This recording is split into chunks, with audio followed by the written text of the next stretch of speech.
1, 2, 1, 2.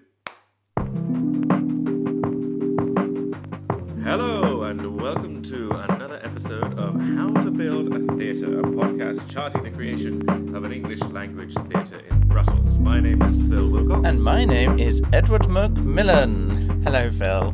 And here we are. Here we are again. How are you? Yes, good. Thank you very much. Yes, how are you?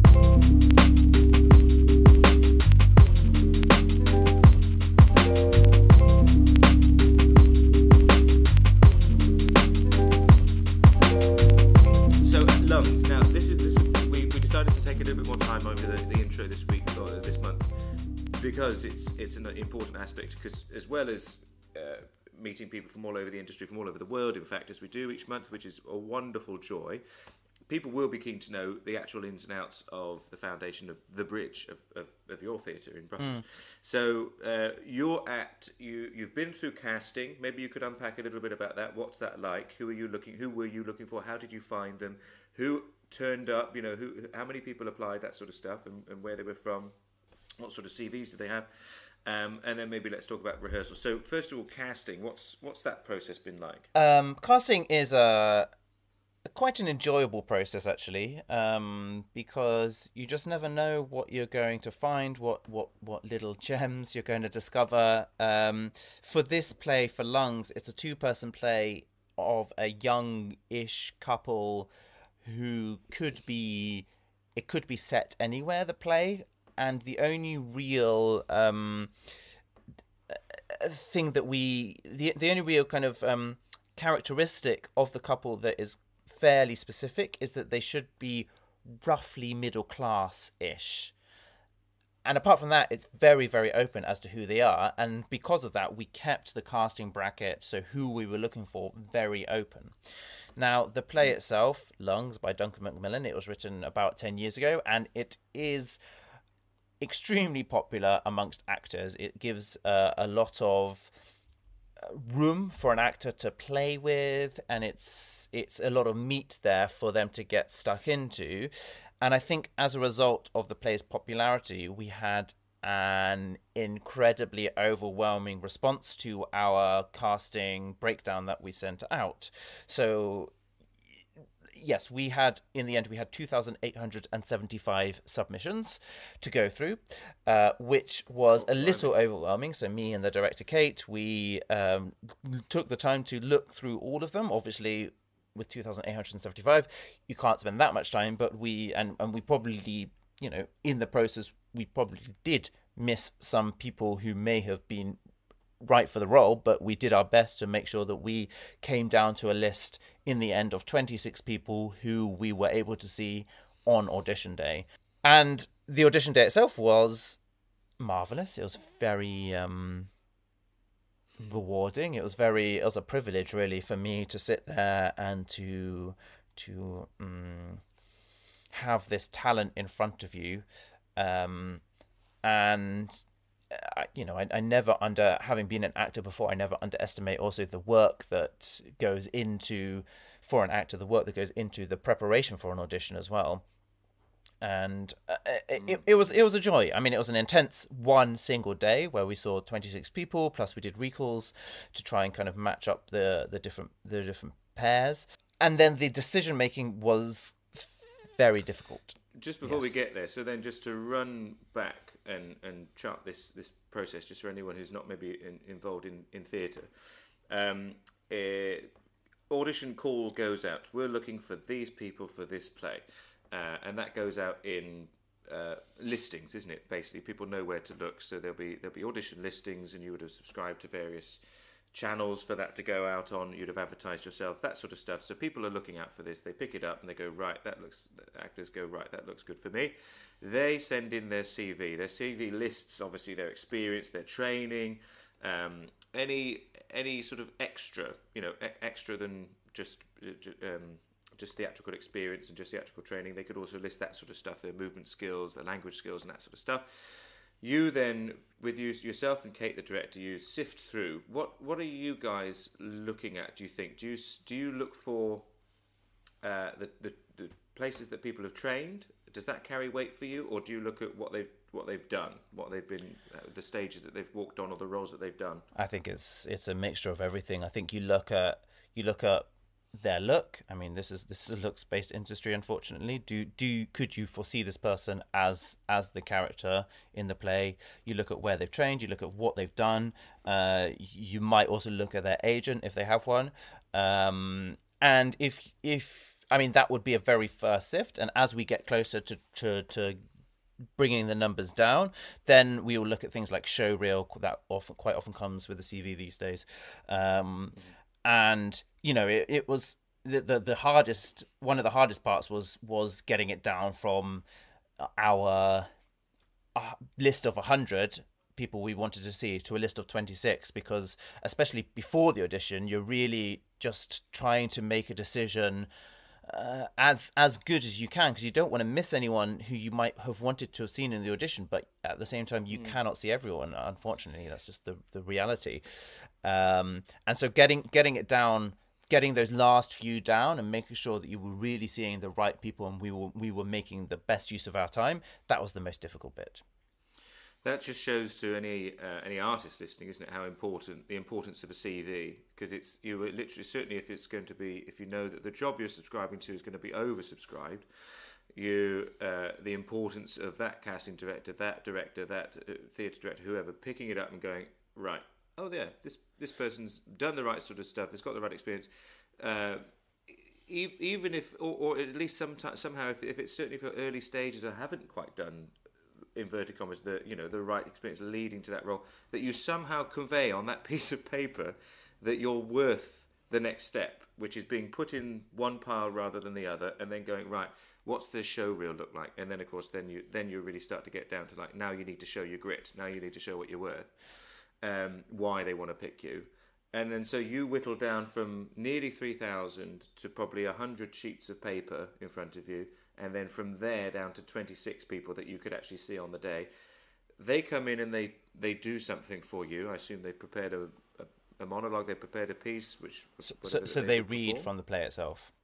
They actually do. They prepare some of the script itself, and then that's not it, is it? Because then once you've then whittled down in your mind, you've got two characters you're casting, and you go, right, these 10 people could be good for this person, these 10 people could be good for that person, but which duet, which two together? Because any of those 10 people might do just as good a job as the other. Which two together are really going to spark on stage, isn't it? And that's another thing. So you might end up with umpteen people who are really capable, able, going to be brilliant at doing that role. But if you can't find the duetting, if you can't find the partner with which they're going to spark, with which theatre's going to be really flying off them, then it's that might be another reason why some people who are worthy of it miss out, isn't it? Yeah, I mean, I think what is really interesting is that as you go through CVs, it's not like it's the person with the longest list of credits necessarily goes through, or it's not the person with the best agent. There are so many factors that go into our decision making, and sometimes it's pure. I mean, it's a case of this person looks interesting, or maybe they've written something on their CV that sparks our interest, which maybe isn't related to acting. It might be something else, and so you're always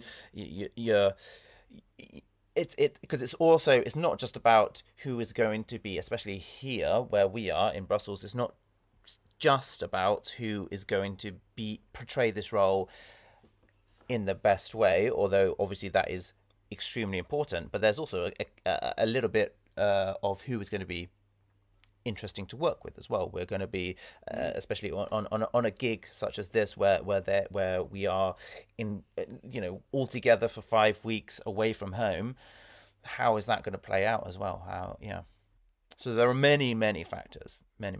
So then, having whittled down from nearly 3,000 people to 100, then 26, and finding the handful of people that you really want to go with, you then start sending out offers, and then it's a case as well that the artist themselves takes back a little bit of control, in that even though they've come for something, things may change in the process of audition.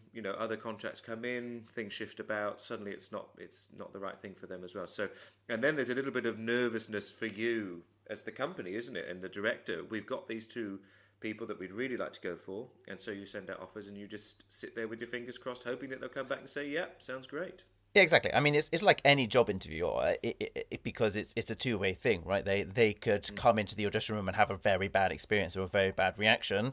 I'm hoping that would never happen with us because we try to create a nice, warm environment. But yes, you just never know, and exactly, there might be another job on the horizon, etc., etc. This is just one audition they have of many. Yeah, and so it is a nervous wait until you hear back from them.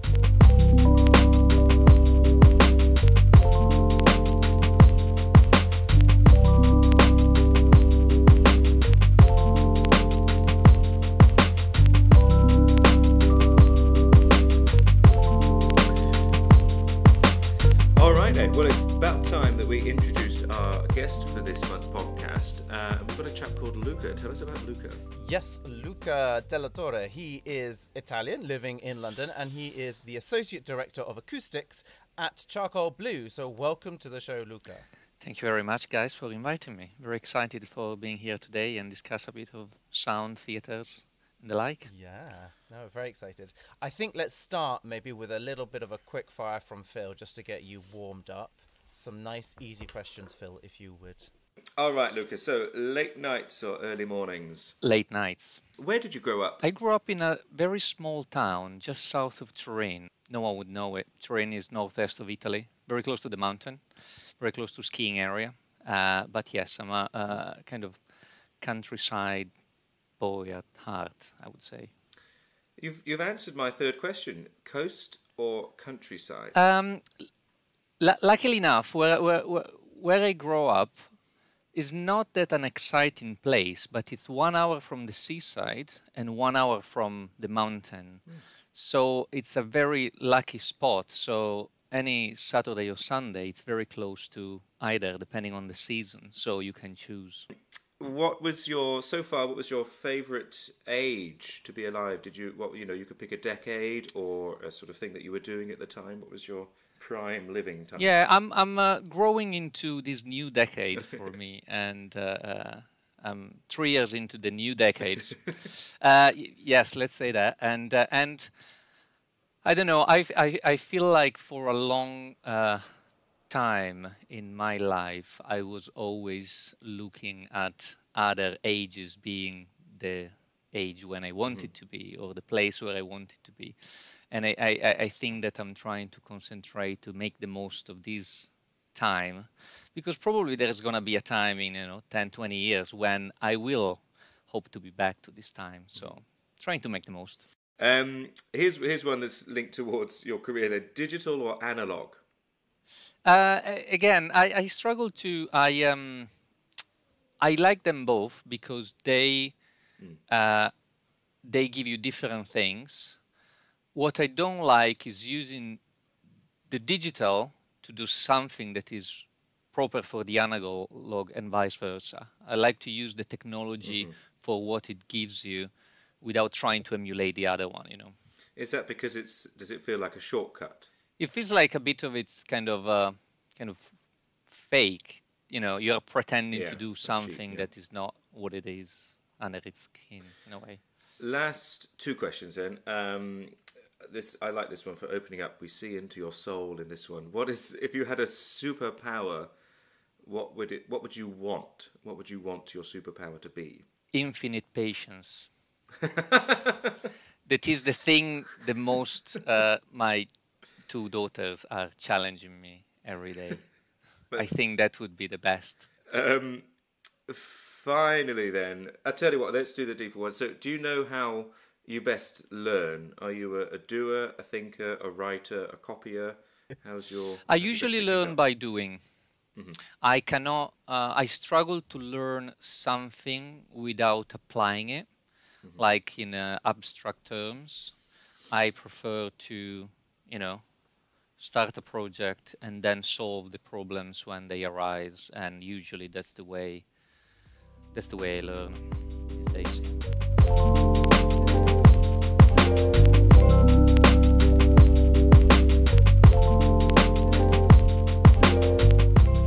Yeah, Luca, so tell us maybe to start with a little bit about your background, who you are, and how you actually got into the role you are today.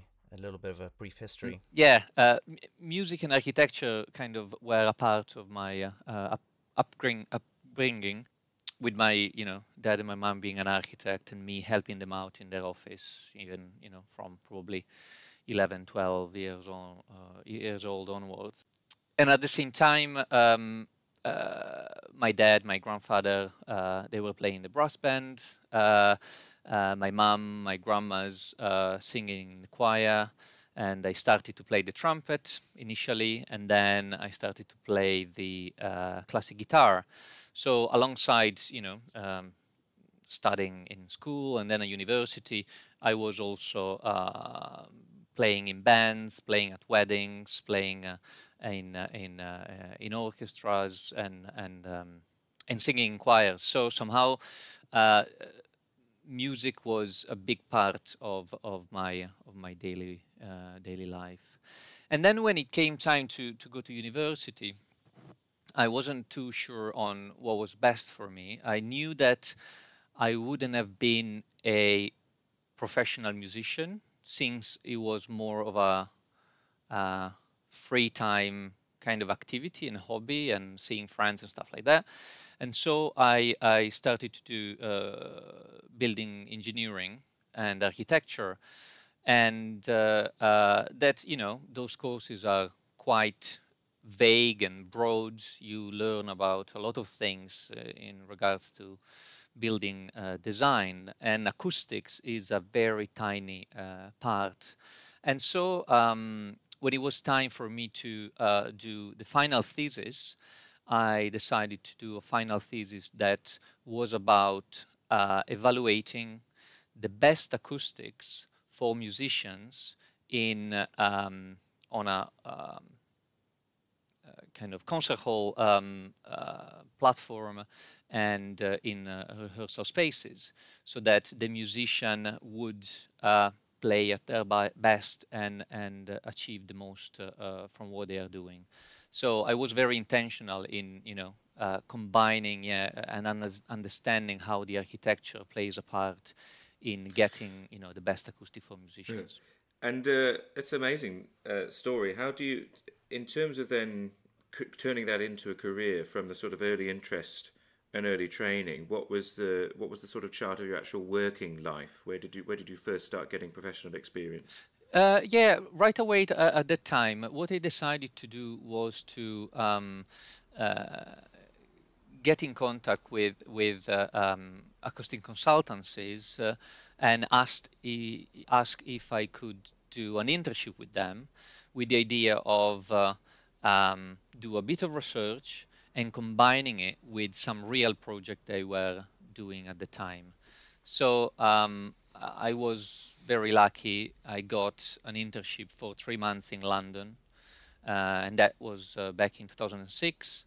And after my 3 months in London doing my internship and finalizing my thesis, I submitted my thesis, I finished university, and I get a job offer from this consultancy, and so I stayed on, and from then onwards I've been in the world of acoustics. And I mean, for me, it strikes me that your early kind of in was music, right? And I guess there's a whole world of concert hall design, and now you're more, if I understand correctly, you're more working in theatre. I mean, how many parallels are there? How much crossover are there between those two similar but distinct worlds?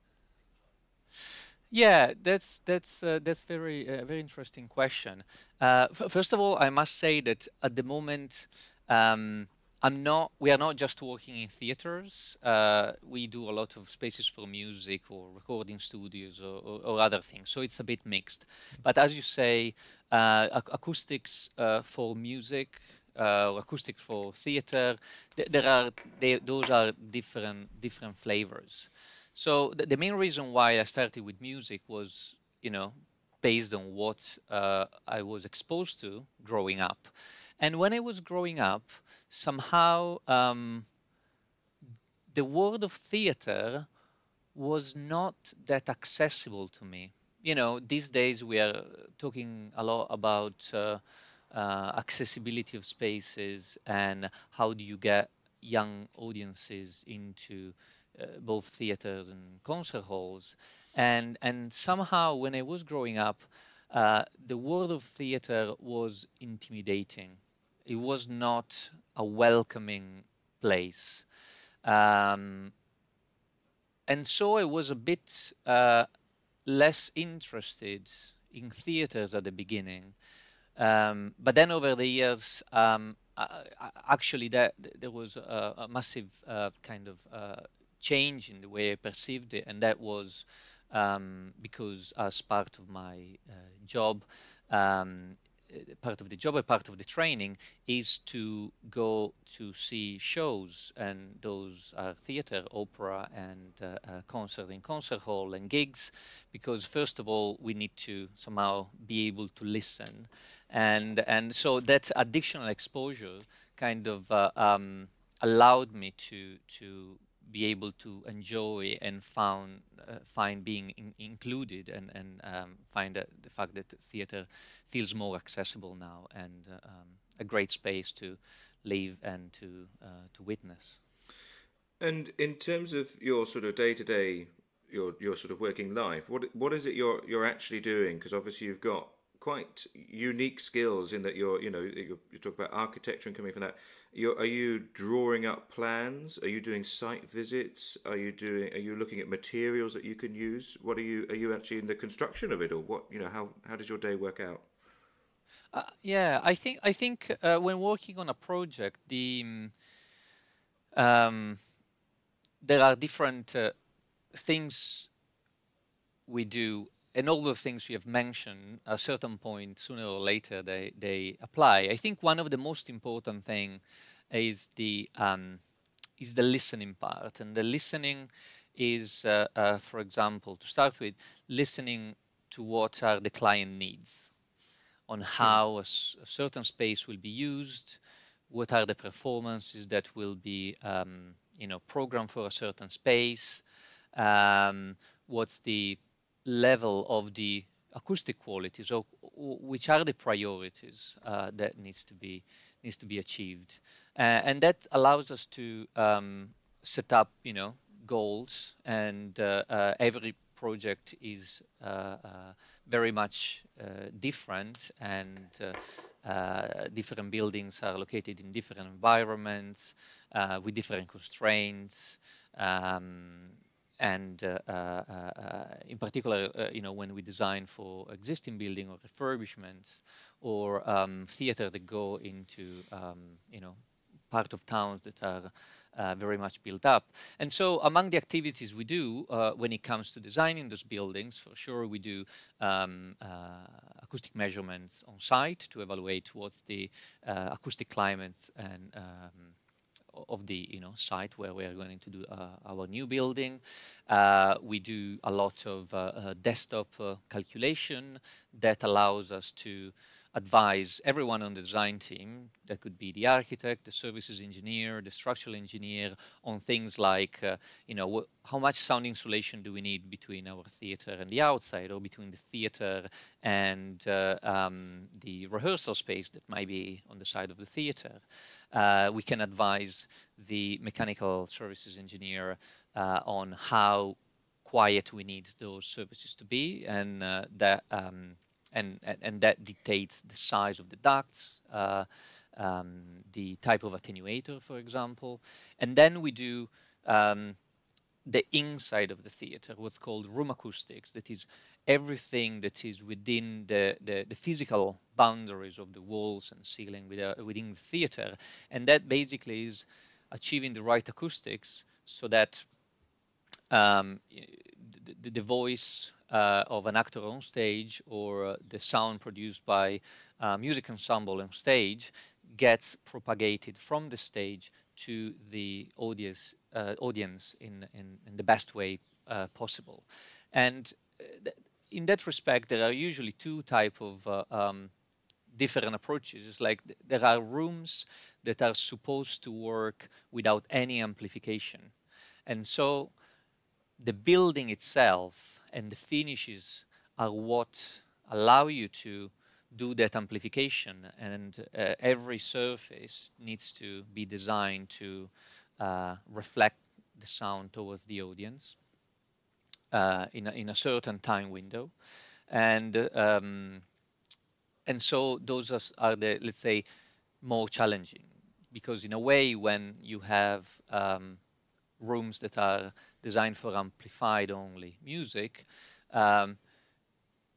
you basically will need to install a good amount of sound absorbing finishes that will stop any reflection from happening within the room, and so you rely more on the design of the sound system to achieve good sound quality, speech intelligibility, and so on.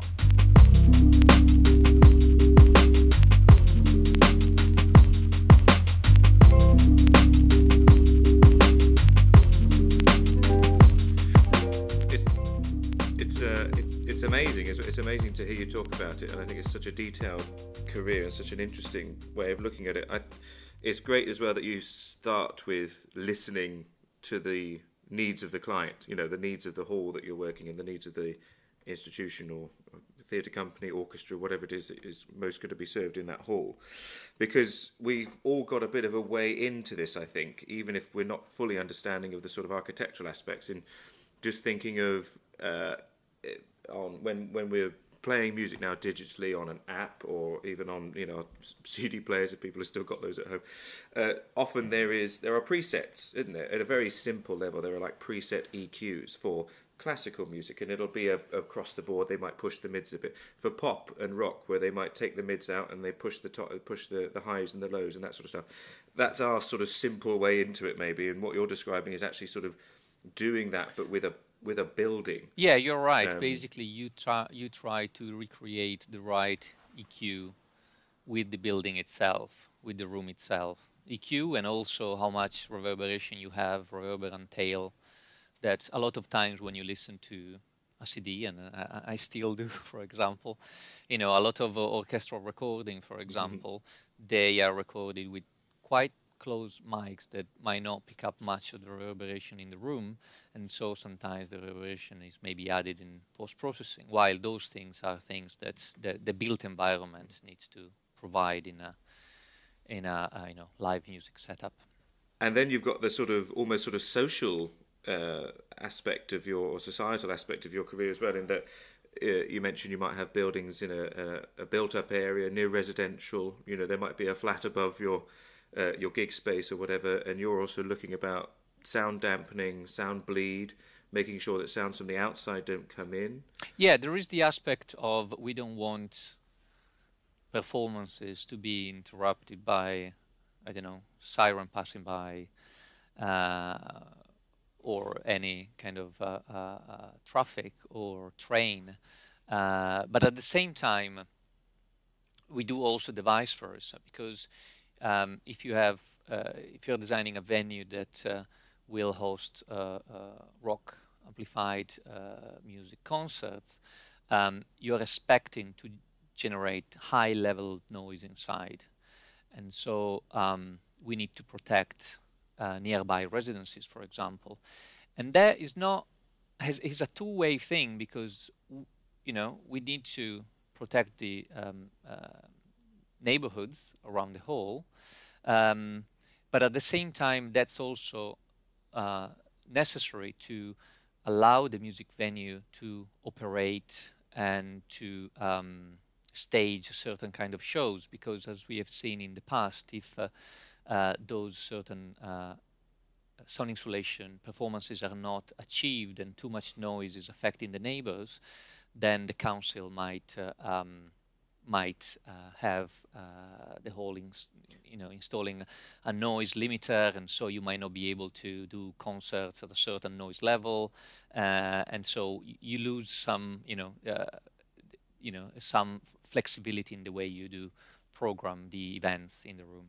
And there's a perfect example of that locally. Actually, there's a nightclub in Brussels called Fuse, which recently had to close, and they've now had to change their operating hours and how they operate because of complaints from the neighbours. And then they were found to be going over the legal limits of what they can, and the noise that they can make outside of their building. But that kind of and then and the issue for them is it's too costly, basically, too impossible, I think, to make it so insulated enough that the sound won't bleed to the outside. And that kind of leads me on to the next thought or question, I'm not sure, which is, okay, yeah, I mean, you clearly laid out, Luca, the different kind of aspects, which was really nice. But then I guess for you, these are all the ideal scenarios and what you're looking for. And then I would imagine when it comes to actually then the design, you're playing off all these ideals against each other. You've got your acoustic ideal, but then you might have a visual ideal and budgetary ideal as well. And I can imagine your conversations then, that's when it becomes interesting. Correct me if I'm wrong. I don't know.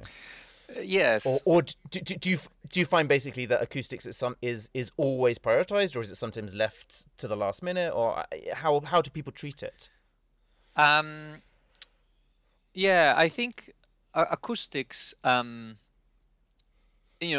achieving the ideal acoustic in all these different, fields and different aspects of the building is not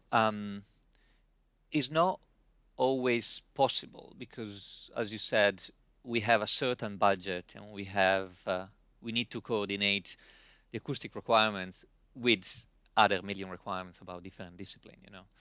I think the most important thing is to understand what are the priorities, because not all the sites, for example, needs to achieve the same level of sound insulation towards the outside, and not all the type of performances require the same background noise level in the room.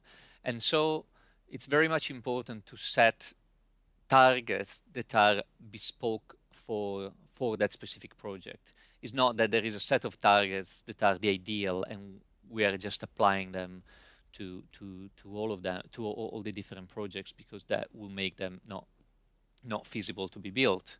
And then also in the way the acoustic performance is procured, there are certain aspects of the acoustic performance that one needs to implement in the building design, in the construction from day one. And that's, for example, I don't know, you have a train pass by that creates a lot of vibration every time there is a train pass by. The building is rumbling and you hear it and feel it.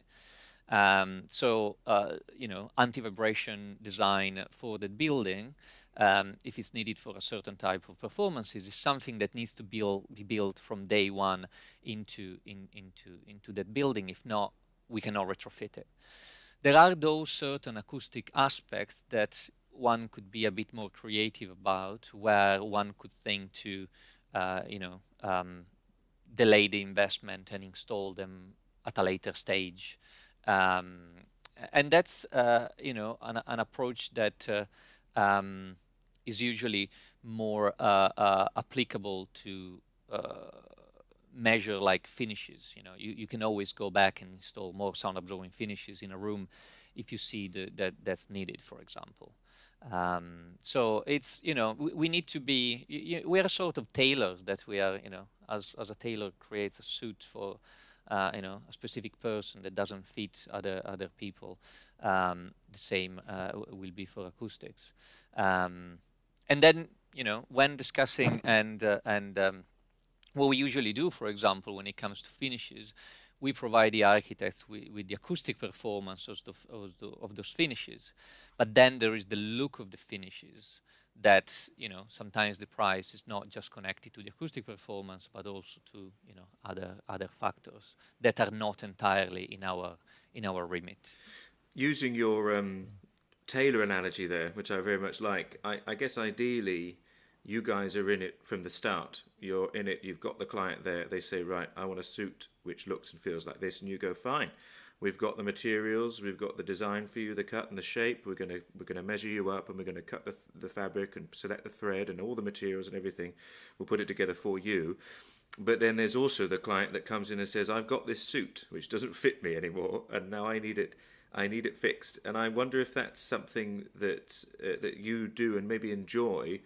You know, I can think of a few major projects in this country, you know, things like sorting out or trying to sort out the acoustics at the Royal Albert Hall, which are infamously very tricky, and why we have those big mushrooms in the ceiling. Leeds Town Hall in a similar vein, you know, these massive gargantuan buildings which were built a long time ago for a certain thing, which find themselves a little bit, well, they find themselves being used for other things now, orchestral performances and stuff, and so someone's got to come in and make it viable. Do you find yourself working on that sort of project, and do you enjoy that as a different sort of project? Yeah, we do work on a lot of renovation of refurbishment, or working on projects where there are some problems that needs to be fixed, and I think those are always interesting, because if you start from working on a new building, the tendency is to advise the architect, the client, the design team on something that we know it works. While with these existing spaces, it's always difficult to completely resolve all the problems, like you were saying for the Royal Albert Hall. They, the acoustic retrofit, those mushrooms were installed, but in absolute terms, the room doesn't sound like, for example, the Musikvereinssaal in Vienna or other symphonic halls that are, considered usually to have the best acoustics. Nevertheless, it's very good, in my opinion, to have rooms that do not all sound in the same way. I think there is a risk of designing rooms to the ideal standard that then they all sound in the same way. And then I wonder if all the rooms sound in the same way, looking from the point of view of performers and composers, how will we be able to end up with different performances, new pieces of music that are designed for different spaces and so sound good for different spaces? Because if we look at the past, when acoustics didn't exist, we had, composers that were composing for certain type of churches, where they were, for example, playing the organ, or a certain concert hall, or concert hall within royal palaces, and all those pieces of music have been designed with in mind a certain space. So it's like, I think having kind of these spaces that we refurbish and somehow we make them better than what they are, it's still good and valuable to have those spaces sounding slightly different. Because at the end of the day, I don't see acoustics being is a science, but has to do with something that is very subjective, because we perceive the music and the speech, and so there is some wiggle room in those ideal parameters, and different type of acoustics might sound different in a different that is not wrong, but is interesting from an artistic point of view.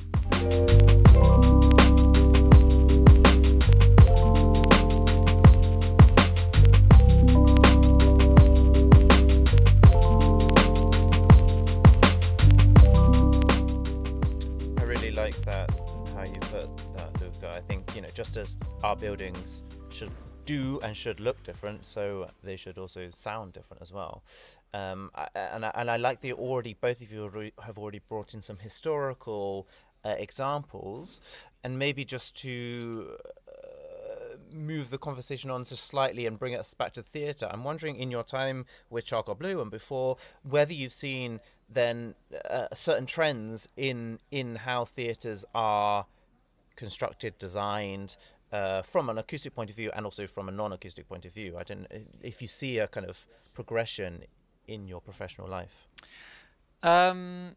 Yeah, when again going back to my childhood and what I witnessed as being the theater growing up, it felt very somehow stiff within certain hierarchies and constrained by rules. Um, and in a way, the theaters were experienced theater production when I was young. It was kind of more traditional proscenium theater where you feel that boundary between the audience. You know, you have that fourth wall. You perceive the boundary between what happens on stage and what happens and the audience, and so that affects how much one feels immersed in theater. At least that was the way that I perceived it. While I don't know that what I've experienced with CharcoalBlue and kind of later in my career is like a lot of spaces that are less formal, more flexible, where there is more intimacy and stronger connection between the audience and the performers. And that's is like, almost, sharing the same space. And that's also, due to the British, the English and the British history, the Elizabethan theatre, the truss stage, the stage that is protruding into the audience and makes it somehow brings kind of close connection between the audience and the performers. Yeah, in the last few years, the majority of the theater, or at least the ones that I prefer, are usually flexible spaces where you don't feel that hierarchy and they feel more inclusive. And also these spaces are usually allowing theater practitioner, like, choreographers and set designer and directors and actors to rearrange the stage. Maybe one has, end on stage or a thrust stage or in the round, spaces that can be flexible depending on the needs of the production. Because also I feel like at the end of the day,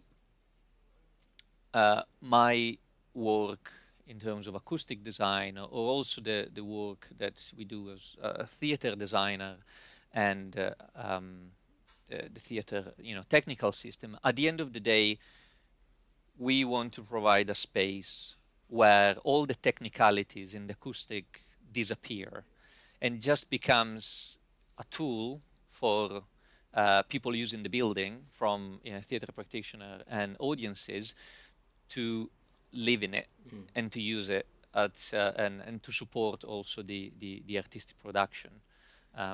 So that's the most important thing down the line.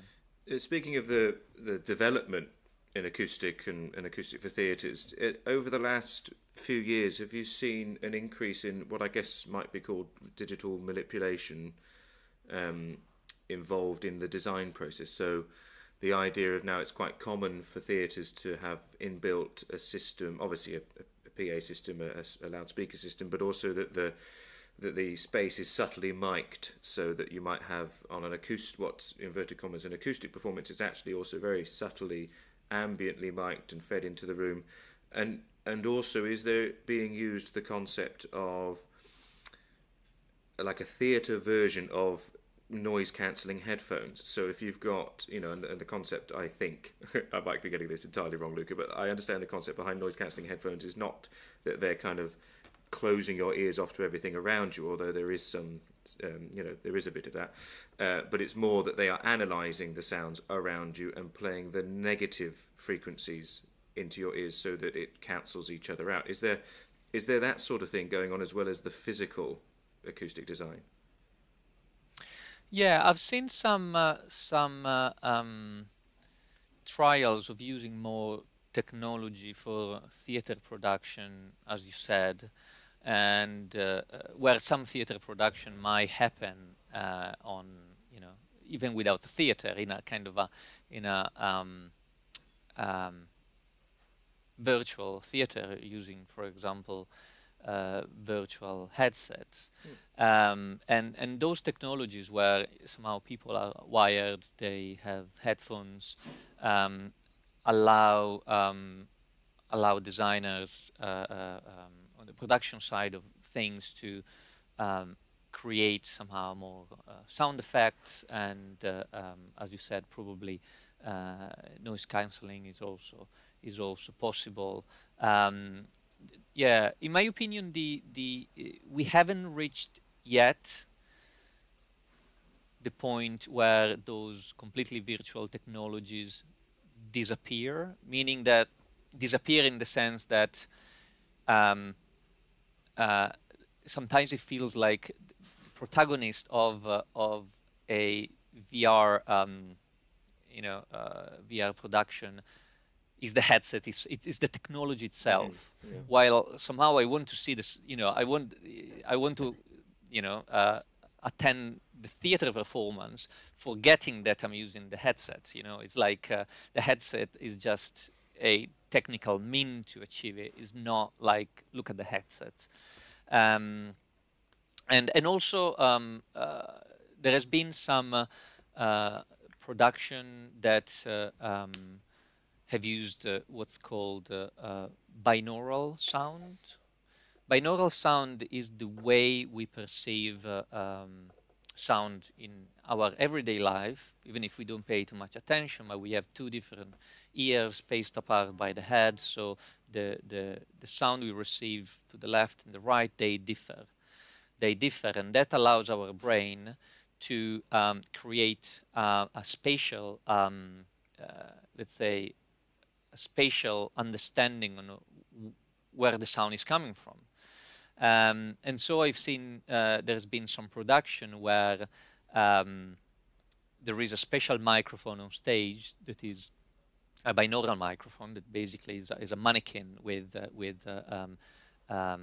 microphone where the ears are located, and everyone in the audience is wearing a headset, and that allows you to perceive the sound in 3D from the point of view of that microphone on stage, and creates a audio effect that is completely different to what we are used to usually in a theater, and it's quite interesting. The problem though is that you have something on your head, and so somehow the use of those technology that you kind of wear, I feel that is still a bit intrusive.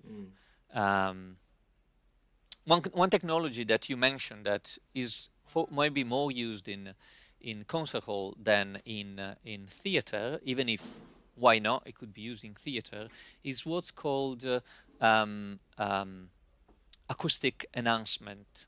Acoustic enhancement usually is installed in a room that does multiple different type of events.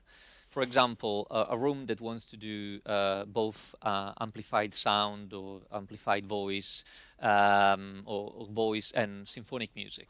It might be a room that is quite dry, doesn't have much reverberation, so one can install an room acoustic enhancement system that has a lot of speaker and microphone across the room, so that the microphone pick up, for example, the sound from the orchestra, and then the CPU and the computer use all the speakers around the room to create the sound you would get in a much bigger symphonic hall.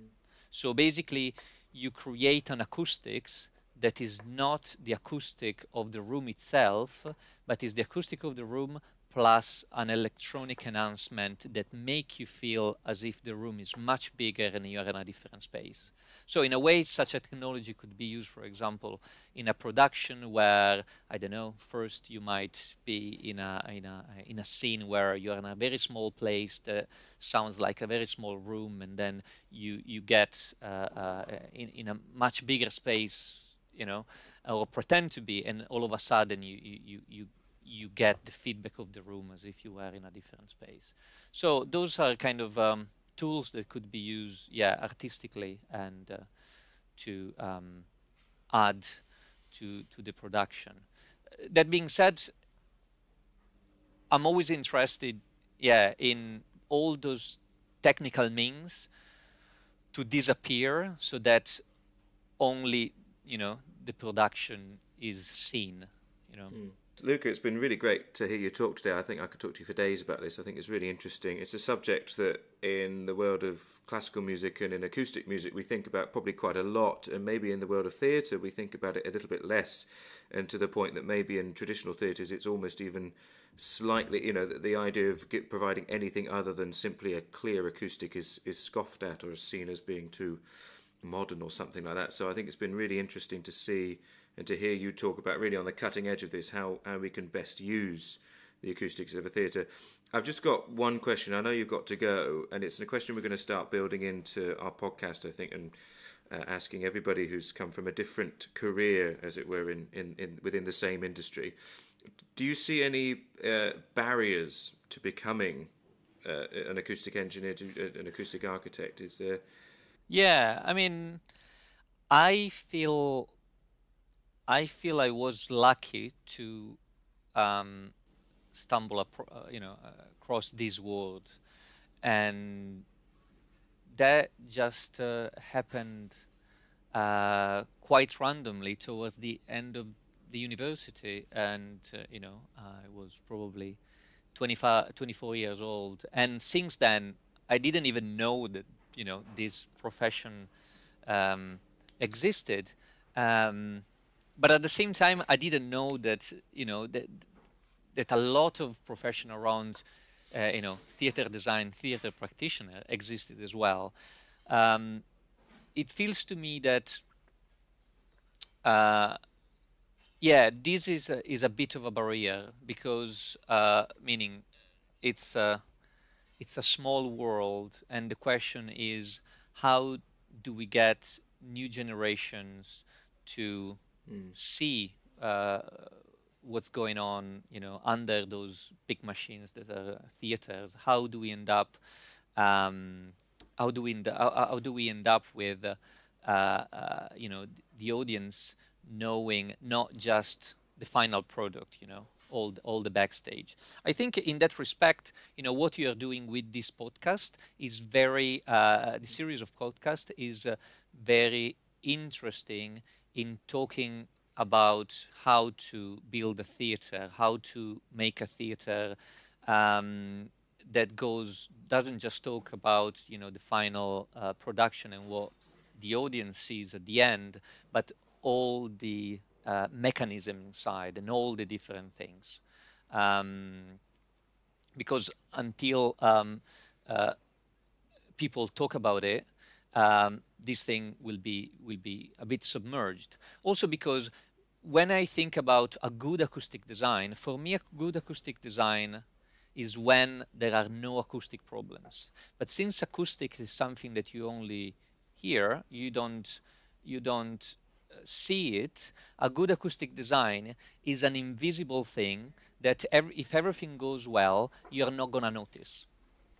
So the chance of people thinking about it is even less. Usually people think about bad acoustics if there is a problem, if there is an echo, if there is too much noise, if they cannot understand the words. But until a design is good, no one will notice it. So it gets a bit forgotten. It's true, isn't it? It's that sort of soft impact. Thank you, Luca, so much. Like I say, I could talk to you for days, and it's glad. Thank you so much for the shout out as well, for us doing our little bit of opening up the backstage of how to build a theatre on our little podcast. Ed, I guess we better sign off for the month, haven't we? We should, yes. Luca, thanks once again for coming on. Super fascinating to hear your thoughts. And thank you, Phil, for being lovely as ever. Thanks a lot to you guys. See you next month. Bye-bye. Bye-bye.